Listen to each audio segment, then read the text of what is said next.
Fighting between the army and the rapid support forces broke out after a dispute about how and when to incorporate the paramilitary group into the military.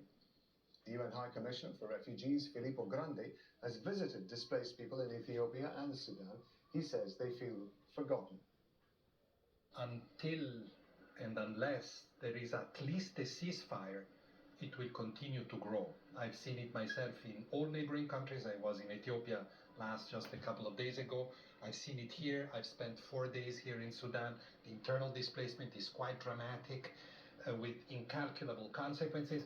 And the conditions of those displaced, but in general of the Sudanese, are becoming worse also because we have very little resources to help them. The international community is focusing on other crises and neglecting this one. Besides these numbers, which are a bit mind-boggling, one need to consider other elements of the crisis. All schools, or almost all schools and universities, have been closed since last April when the war began. Education doesn't exist in Sudan today.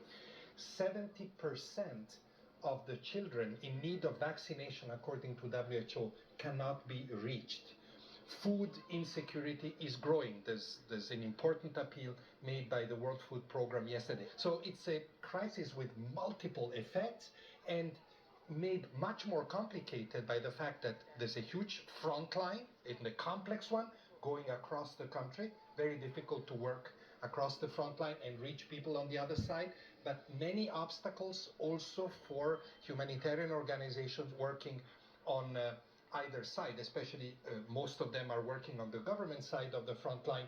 My strong appeal here to the authorities that are located, as you know, here in Port Sudan, the government authorities, has been, please, at least until a ceasefire comes, lift the many, many heavy requirements that we have to address, that we have to face every day to deliver aid to the people.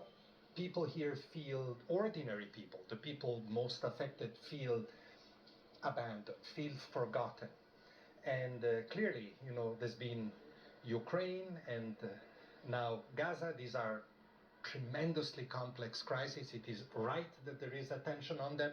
But what we're asking, we the humanitarians, what we're asking the international community is try to juggle different balls at the same time. Opposition leaders in Senegal have